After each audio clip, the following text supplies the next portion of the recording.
jelaskan materinya adalah mengenai teks laporan hasil observasi. Sebelum Ibu memulai pembelajaran, pada pertemuan sebelumnya kita sudah mempelajari mengenai menulis teks cerita fantasi. Nah, anak-anak, agar pembelajaran pada hari ini berjalan dengan lancar, marilah kita berdoa menurut agama dan kepercayaan kita masing-masing. Siap ya? Berdoa, mulai. Berdoa selesai. Ibu absensi terlebih dahulu. Siswa kelas 7A yang hadir pada hari ini: 1. Andini Putri, silakan acungkan tangan. 2. Rika Lailatul. 3. Siti Anissa Maharani. 4. Chelsea Saurandini. 5. Najwa. 6. Elis Sulistiawati. 7. Keke Yulia. 8. Imas Ayu. 9. Judan Fitra. 10. Nabil. 11 Mahfur Hoiri, 12 Saiful Bahri, 13 Bimsa Dimas, dan 14 Arya Sifaulisa. Anak-anak, materi yang akan kita pelajari pada hari ini, teks laporan hasil observasi berupa buku pengetahuan. Kompetensi dasarnya 3.7 mengidentifikasi informasi dari teks laporan hasil observasi berupa buku pengetahuan yang dibaca atau diperdengarkan. Indikatornya 1. Menganalisis isi teks laporan hasil observasi berupa buku pengetahuan yang dibaca. Indikator yang kedua, mendiagnosis tujuan penulisan teks laporan hasil observasi berupa buku pengetahuan yang dibaca. Indikator yang ketiga, mengumpulkan data ciri teks laporan hasil observasi dalam isi buku pengetahuan yang dibaca. Kemudian indikator yang keempat, memperjelas ciri teks laporan hasil observasi berupa buku pengetahuan yang dibaca. Saya lanjutkan. Tujuan pembelajaran teks laporan hasil observasi berupa buku pengetahuan menggunakan metode discovery learning, yaitu yang pertama, setelah menyimak teks laporan hasil observasi berupa buku pengetahuan yang dibaca menggunakan metode discovery learning, peserta didik dapat 1. Menganalisis isi teks laporan hasil observasi berupa buku pengetahuan yang dibaca. 2. Mendiagnosis tujuan penulisan teks laporan hasil observasi berupa buku pengetahuan yang dibaca. Yang ketiga, mengumpulkan data ciri teks laporan hasil observasi dalam isi buku pengetahuan yang dibaca. 4. Memperjelas ciri teks laporan hasil observasi berupa buku pengetahuan yang dibaca. Selanjutnya, pernahkah kamu mempelajari sebuah objek dari hasil pengamatan? Jadi namanya mengamati itu bisa benda. Yang pertama pesawat terbang, 2 itu hewan, 3 tumbuhan, dan 4 fenomena alam atau musibah atau gempa bumi.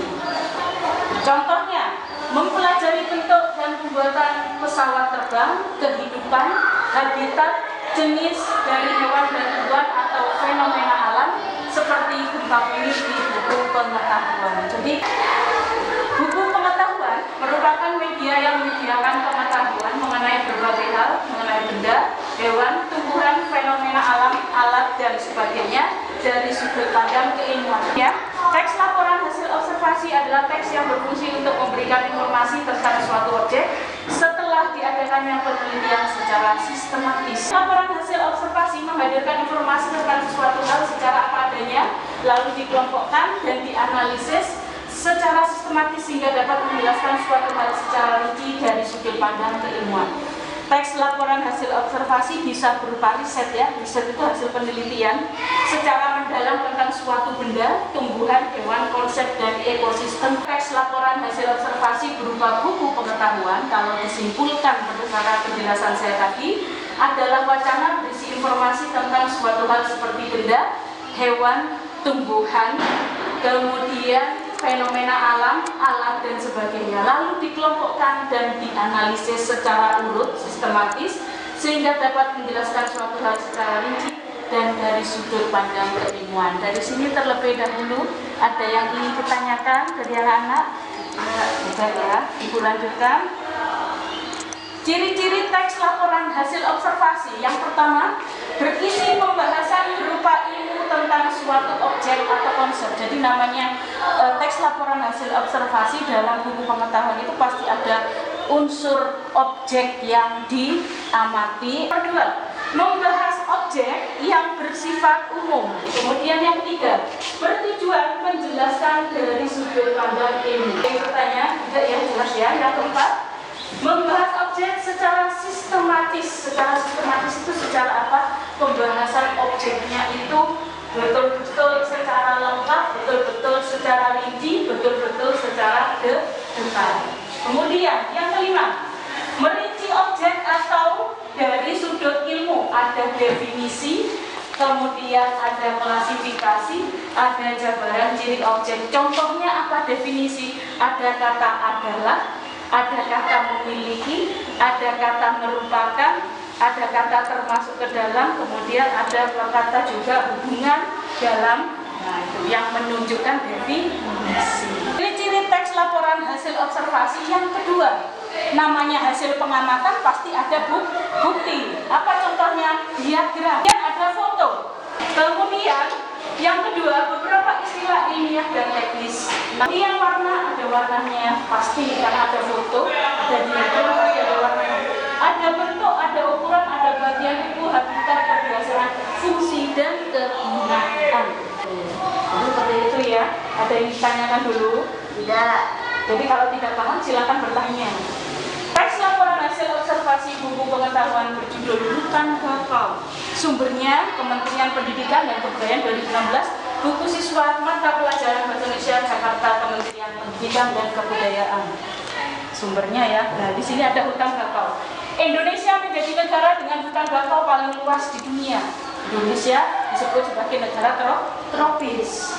Menurut data Kementerian Negara Lingkungan Hidup, luas hutan bakau Indonesia mencapai 4,3 juta hektare. Berarti luas ya. Hutan bakau disebut juga dengan hutan mangrove. Hutan bakau merupakan bagian dari ekosistem pantai. Hutan bakau adalah hutan yang tumbuh di atas rawa-rawa berair payau dan terletak di garis pantai. Berarti banyaknya adanya di garis pantai. Dan ekosistemnya ada di mana? Di pantai. Namanya hutan bakau. Kemudian saya lanjutkan, hutan bakau merupakan hutan yang tumbuh di wilayah pasang dan surut. Hutan bakau ini termasuk lingkup ekosistem pantai sebab terletak di kawasan perbatasan antara laut dengan darat. Hutan bakau terletak di wilayah pantai dan juga ada di muara sungai. Tepatnya hutan bakau terletak di garis pantai dengan posisi hutan bakau yang berada di garis pantai. Hutan ini dipengaruhi oleh keadaan air laut. Kemudian pasang surut laut mengubah kondisi hutan bakau. Hutan akan tergenang air di masa pasang dan akan bebas dari genangan air pada saat air surut. Habitat hutan bakau memiliki wilayah tanah yang tergenang secara berkala. Tempat tersebut juga mendapatkan aliran air tawar yang cukup dari daratan. Pertanyaan saya, dari awal yang saya bacakan paragraf 1 dan paragraf kedua, siapa yang bisa menyebutkan objek apakah yang dipelajari dari teks laporan hasil observasi berjudul Hutan Bakau? Acungkan tangan. Mengenai apa objeknya yang dijelaskan? Iya, mengenai hutan bakau. Mengenai hutan bakau. Artinya teks laporan hasil observasi mengacu pada satu objek. Kemudian penjelasannya, adakah menyebutkan di sini sudut pandang penulis? Paman dan bibi saya ada seperti itu? Tidak. Berarti semua dijelaskan secara umum. Namanya pengetahuan umum. Saya lanjutkan. Hutan bakau memiliki ciri yang khas. Hutan ini terlindung dari gelombang besar. Selain itu hutan bakau di pantai. Pengikisan daratan oleh air laut. Hutan bakau menjadi tempat hidup biota laut. Berarti biota laut itu apa saja? Ikan, udang, iya, kepiting juga, iya. Namanya biota. Berarti sama dengan apa? Ekosistem. Selain itu, masyarakat sekitar memanfaatkan hutan bakau sebagai sumber mata pencaharian. Hutan bakau juga menyediakan beberapa unsur penting dalam obat-obatan. Jadi, kalau disimpulkan, hutan bakau berarti memiliki banyak apa? Memiliki banyak manfaat. manfaat untuk melindungi lingkungan laut, kemudian manfaat ekonomi dan menyediakan sumber makanan dan obat-obatan. Pertanyaan saya, adakah kalimat definisi sebagai ciri objek? Tidak. Terus kalau paragraf 2, hutan bakau disebut juga dengan hutan mangrove. Nih, hutan bakau disebut juga dengan hutan mangrove. Definisi nggak? Definisi. Nah, kemudian apa? Ada istilah tidak di sini? Ada. Apa istilahnya? Hutan mangrove. Terus kemudian ada istilah lagi tidak? Istilah bukan hanya asing saja. Apa?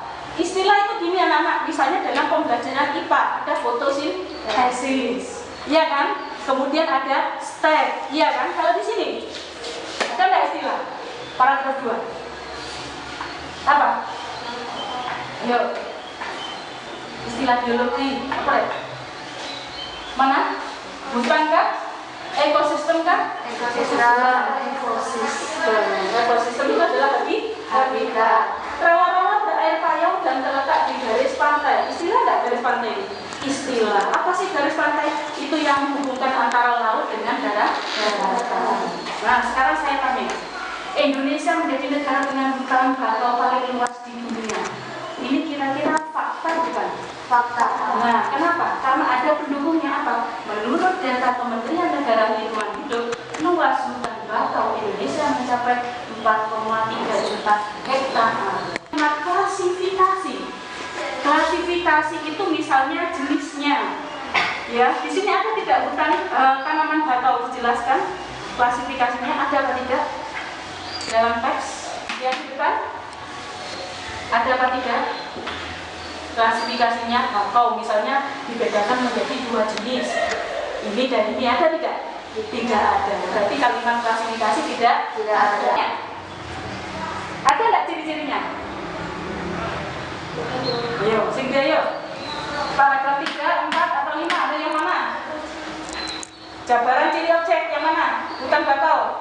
Ciri itu berarti ciri khas. Siapa yang bisa? Angkat tangan. Hutan bakau ciri khasnya seperti apa? Yang mana? Kalimat yang memiliki ciri khas. Paragraf ketiga. Paragraf ketiga. Coba bacakan Najwa. Hutan bakau memiliki ciri khas. Hutan ini melindungi dari gelombang besar. Melindungi dari gelombang besar, terutama dari arus pasang surut laut. Sekarang masuk ke selanjutnya. Nah, tempat hidup terumbu karang. Di sini Bu Guru punya teks laporan hasil observasi beda lagi. Jadi nanti kalian di sini menemukan isinya, menganalisis ya, mendiagnosa tujuan penulisan. Yang ketiga merumuskan ciri-ciri dari objek, ciri-ciri dari teks laporan hasil observasi berupa buku pengetahuan. Yuk, sekarang gantian ya yang membaca. Saya awali dari Makmur Khairi, silakan dibaca paragraf pertama. Yang karang tidak dapat hidup di sembarang tempat. Ada terumbu karang sangat ditentukan oleh suhu dan salinitas air laut. Ya, dilanjutkan. Paragraf 2. Terumbu karang hanya dapat hidup secara optimal pada perairan bersuhu rata-rata tahunan 23-25 derajat Celcius dengan salinitas normal 32-35%. Salinitas akan turun apabila air laut bercampur air tawar dari sungai besar. Oleh karena itu terumbu karang sulit berkembang di delta sungai. Berarti ekosistemnya ada di laut. Dilanjutkan berikutnya, terlihat ya. Berikutnya selanjutnya membaca jeda. Paragraf pertama.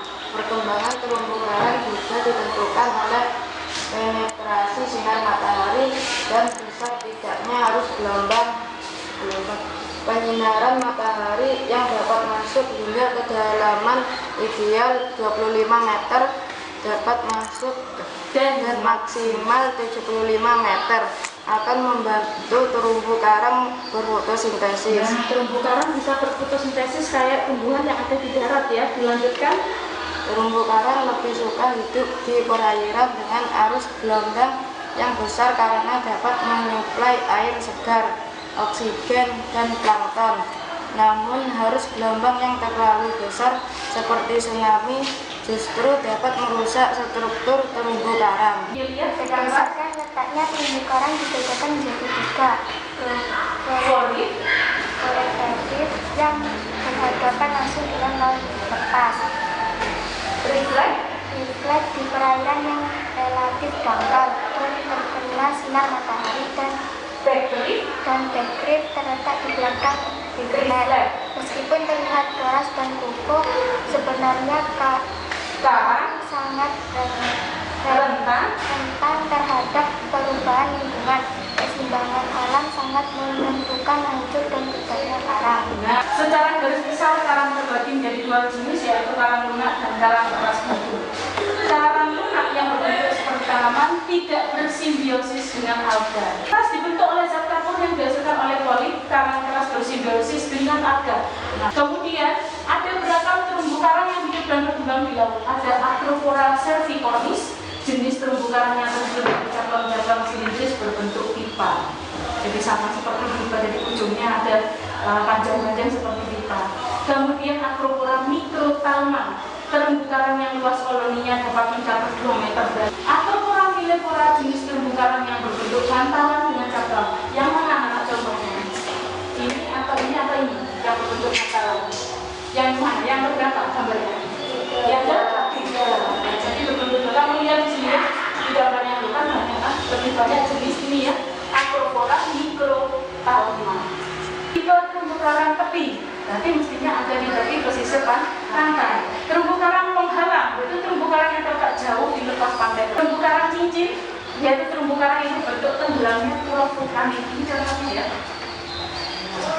Tepi, kemudian ini yang terletak di lepas pantai, kemudian itu terumbu karang cincin. Yang selanjutnya, berdasarkan bentuk koloninya, terumbu karang terdiri atas 4 tipe. Tipe padat, tipe bercabang. Ini ya, cabang kayak pipa. Nah, ya, kayak cabangnya apa? Pohon. Kemudian daun yang mana? Daun yang mana? Ini ya? Nah, seperti daun. Kemudian meja. Kayak meja bulat, meja bunda. Lanjutkan selanjutnya. Manfaat terumbu karang. Keberadaan terumbu karang sangat penting bagi kehidupan manusia dan alam sekitar. Coba dilanjutkan selanjutnya, Siti Anissa dibaca. Keberadaan terumbu karang sangat penting bagi kehidupan manusia. Terumbu karang ibarat istana megah di lautan, berbagai jenis dan ukuran hewan dari Kan Siti Anissa. terumbu karang berpotensial disajikan sumber protein bagi masyarakat maupun mata pencarian bagi nelayan. Selain itu, terumbu karang mampu menahan dan mencegah energi gelombang laut, abrasi dan kerusakan pesisir pun dapat terhindarkan apabila terumbu karang terawat dengan baik. Nah, berarti manfaatnya banyak ya. Apa saja coba disebutkan Nabil yang sudah dibaca oleh Siti Anissa tadi? Keberadaan terumbu karang itu sangat penting. Kenapa kok sangat penting? Adalah manfaatnya, Nabil? Ada. Apa saja tadi? Yang pertama, sebagai apa? Sebagai sumber protein bagi masyarakat maupun mata pencaharian bagi nelayan. Sumber protein. Yang kedua, mata pencaharian bagi nelayan. Kemudian berikutnya, apalagi? Mampu menahan dan memecah energi gelombang laut, apalagi abrasi dan kerusakan pesisir. Terumbu karang itu hampir mirip dengan manfaatnya dengan apa tadi yang saya jelaskan? Untuk mengurangi abrasi, untuk mencegah abrasi. Apa tadi yang kita bahas pertama? Hutan bakau. Berarti sama-sama memiliki manfaat yang sama untuk mencegah adanya abrasi. Lanjutkan berikutnya. Nah, di sini ada soal yang akan Ibu tayangkan sebagai penugasan karena kalian sudah menyimak mengenai teks laporan hasil observasi yang berjudul tempat hidup terumbu karang. Siap ya? Di pertanyaan ini nomor 1 sampai 5 silakan kalian kerjakan 10 menit. Beri waktu 10 menit. Soal ada 10 ya. Berarti nanti nomor 6 dan nomor 10 berikutnya kalau kalian sudah mengerjakan nomor 1 sampai dengan nomor 5. Yuk, kita bersama untuk menentukan benar tidaknya jawaban dari tugas yang sudah kalian kerjakan. Pertanyaan nomor 1, adakah jawaban yang lainnya? Acungan tangan nomor 1. Isi teks laporan hasil observasi iya Najwa. Menjelaskan mengenai ekosistem terumbu karang, perkembangbiakan terumbu karang, jenis terumbu karang, dan manfaat dari terumbu karang. Nah, ekosistem terumbu karang, jenis terumbu karang, manfaat terumbu karang, dan satu lagi tadi apa Najwa? Perkembangbiakan terumbu karang. Berikutnya Ibu lanjutkan nomor 2. Selanjutnya nomor 2, silahkan baca dulu pertanyaannya. Vinsa Dimas nomor 2. Teks laporan hasil observasi berupa buku pengetahuan merupakan hasil penulisan pengetahuan seseorang yang ditulis berdasarkan apa? observasi atau pengamatan terhadap objek. Iya. Jadi bagaimana yang lainnya? Betul nggak jawaban dari Vinsa Dimas? Betul. Jawabannya. Nomor 3. Selanjutnya Arya Sifaul nomor 3. Baca dulu pertanyaannya. Tujuan penulisan teks laporan hasil observasi berupa buku pengetahuan berjudul tempat hidup terumbu karang pada halaman 18 sampai 26, yaitu mendapatkan informasi, ilmu, dan pengetahuan. Lanjutkan nomor 4. Selanjutnya silakan dibaca terlebih dahulu pertanyaannya. Nabil sudah ya. Saiful Bari nomor 4.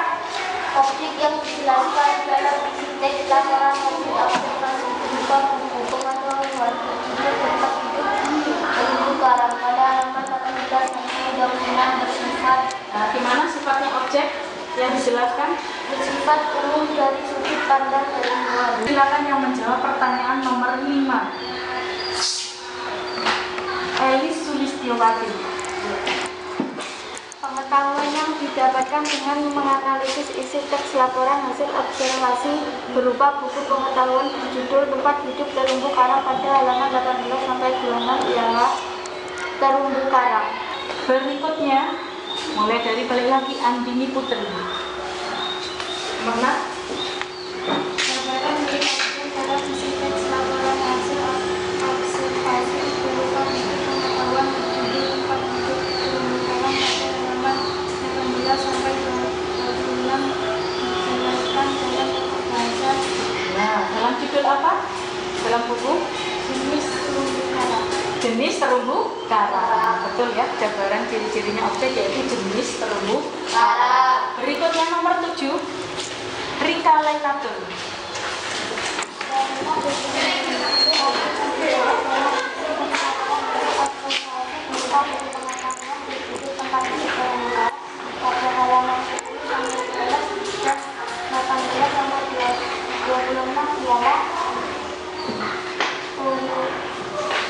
Iya betul.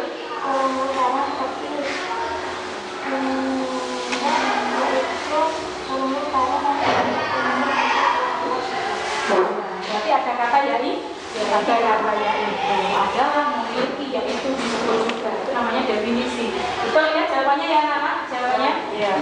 Coba selanjutnya yang menjawab Siti Anissa.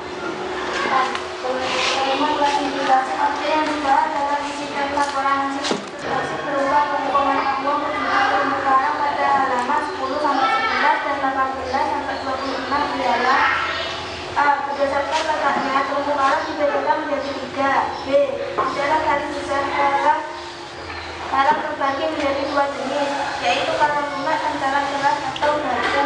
C. Berdasarkan proses terbentuknya terumbu karang dapat dibedakan menjadi 4 tipe. B. Berdasarkan bentuk koloninya, terumbu karang terdiri atas 4 tipe. Ya, berarti klasifikasi ya digolongkan menjadi beberapa Coba Rika Lailatul. Kalimat beberapa yang dibahas dalam buku teks laporan hasil observasi berupa buku pengetahuan menjadi pengembangan pada halaman 10-11 dan level 2 sampai 26 adalah A. Para menengah yang terbentuk sebagai tanaman dengan dengan alga. B. Para menengah dengan alga menjadi berbumbu. C. Aerofolia verticona dengan terumbu karang yang tersusun dari batang-batang silinder berbentuk bintang. D. Aerofolia jenis terumbu karang yang terbentuk bantalan dengan cabang dan Iya, jadi ciri-cirinya itu berarti bentuknya ini. Kalau Jidan Putra terakhir nomor 10.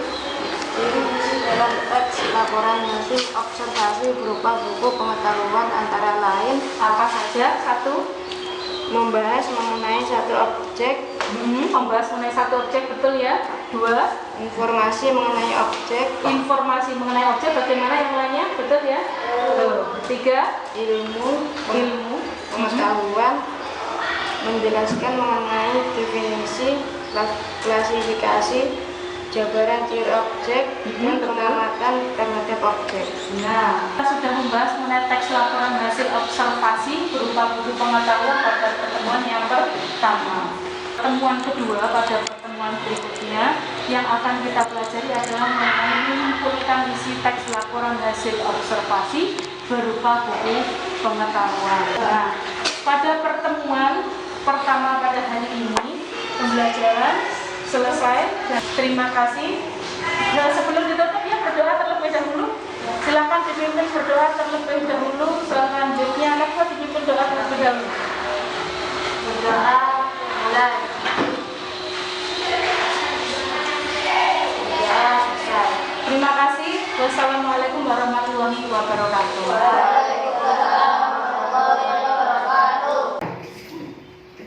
Assalamualaikum warahmatullahi wabarakatuh.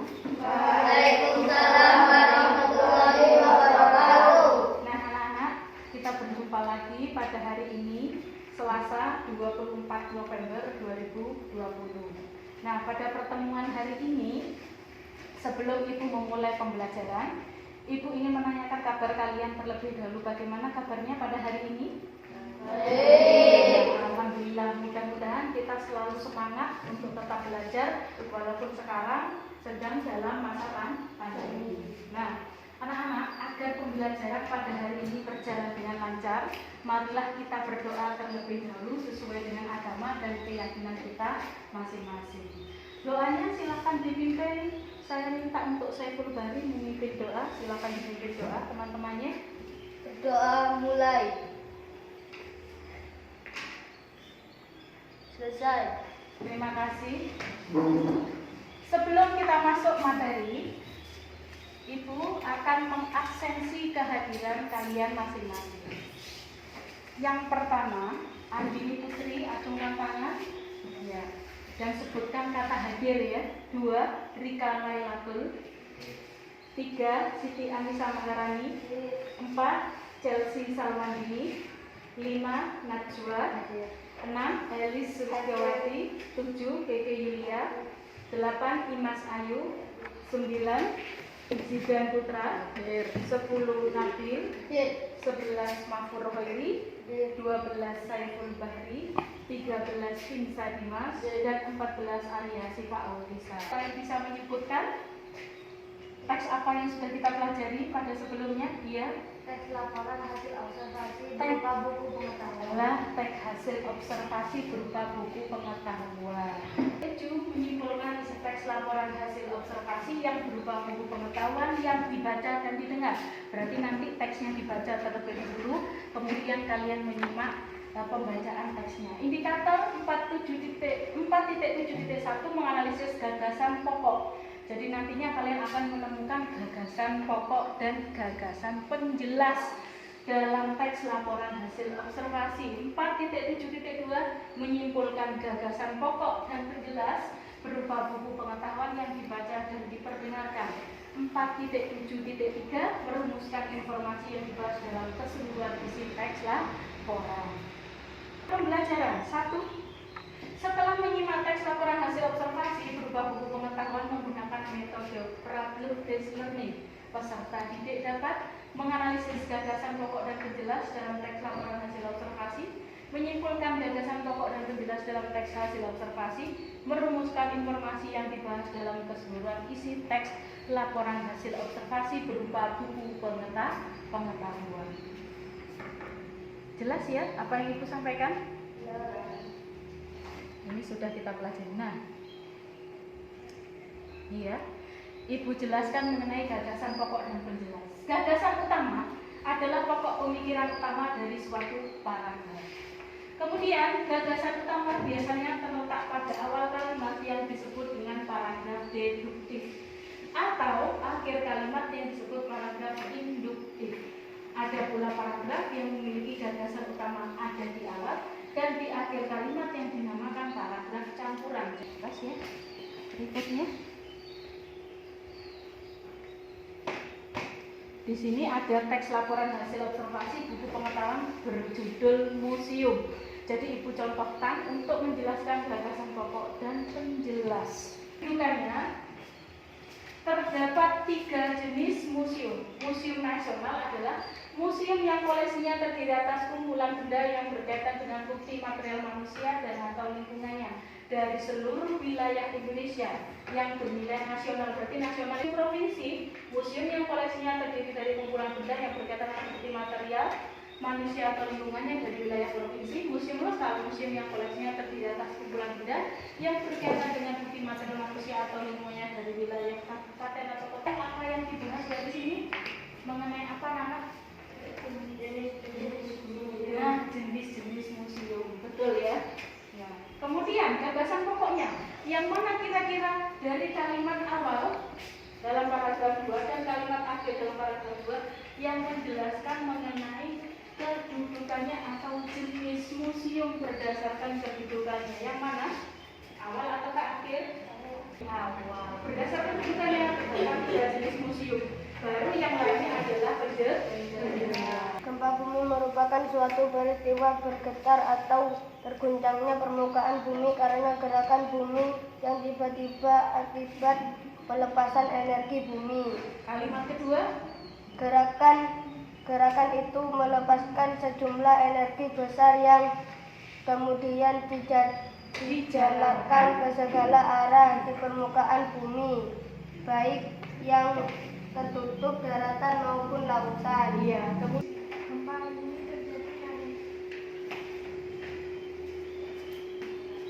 Gempa ini terjadi karena pergerakan bumi yang mendadak yang disebabkan oleh pelepasan kekuatan yang terakumulasi lama selama ratusan tahun. Gerak Bumi itu terus-menerus berubah karena kekuatan raksasa secara kontinu. Membentuk dan membentuk kembali batu-batuan gerak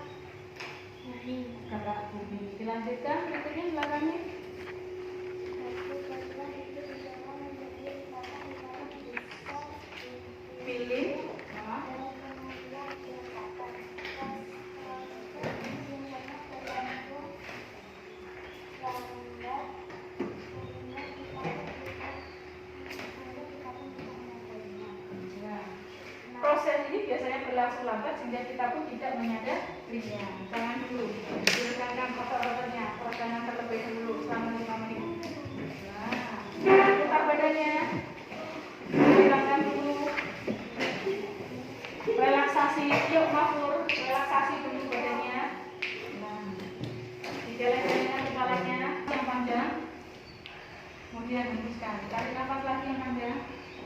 Hembuskan lagi. Bagaimana? Sudah dimasukkan lagi. Yuk, lanjut berikutnya. Nah, kita mulai ya. Pertanyaannya pertama. Sudah siap? Nah, siapkan kertas folio yang sudah Ibu minta kemarin di bawah. Sudah ada semuanya. Nah, kemudian silakan dituliskan di sini. Nah, sebelum masuk soal, perhatikan petunjuknya. Apa saja? 1. Tuliskan nama, kelas, dan nomor absen. 2. Cermati, baca, dan pelajari isi teks laporan hasil observasi mengenal gempa. Kita sudah membahasnya. 3. Jawablah pertanyaan berikut. Jelaskan mengenai gagasan utama dan gagasan penjelas. Sudah? Sudah. Paragraf 3. Paragraf yang terakhir. Paragraf yang kelima.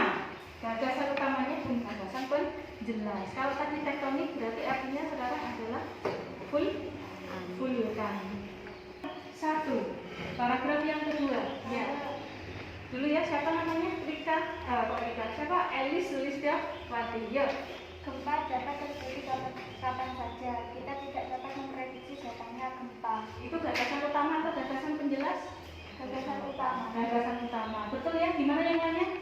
Benar. Ya, jawabannya. Kemudian yang gagasan penjelas? Tempat ini dikenal dengan lingkungan api karena banyaknya gunung Merapi yang memungkinkan sering terjadi gempa bumi. Lingkungan api atau lingkaran api? Lingkaran api. Dibenar ya jawaban Najwa. Berikutnya yang jarak sebelah ini yang laki-laki. Terakhir ya, pertanyaan nomor 4. Paragraf 2, 3, 4. Berikutnya paragraf yang ke-5. Ya, coba Pinsa. Gempa vulkanik adalah jenis gempa bumi yang disebabkan adanya letusan gunung berapi. Gagasan utama.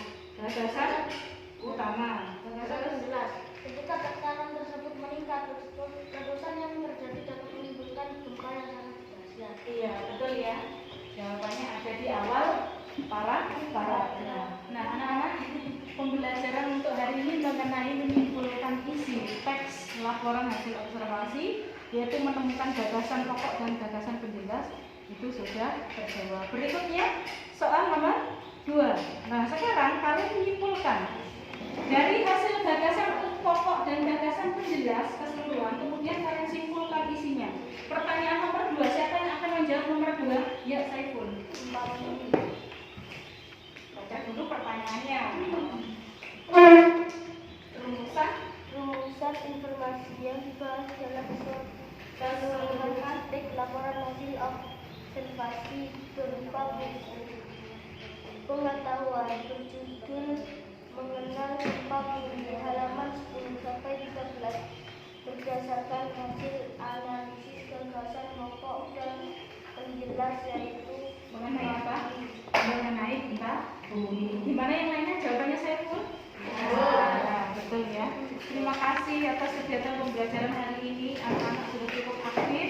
Simpulkan apa yang sudah kalian pelajari pada pembelajaran hari Selasa 24 November 2020. Apa yang sudah kita pelajari mengenai apa? Menyimpulkan isi teks hasil laporan observasi berupa apa? Gagasan pokok dan gagasan penjelas. Pertemuan berikutnya yang akan kita bahas adalah pembahasan latihan-latihan soal, karena sebentar lagi kita akan menuju ke penilaian akhir semester, yaitu mulok ya anak-anak. Jadi muloknya terlebih dahulu yang akan dilaksanakan pada tanggal 30 November 2020. Cukupkan sampai di sini. Terima kasih. Nah, sebelum ditutup ya berdoa terlebih dahulu. Silakan dipimpin berdoa terlebih dahulu. Selanjutnya anak dipimpin doa terlebih dahulu. Berdoa mulai.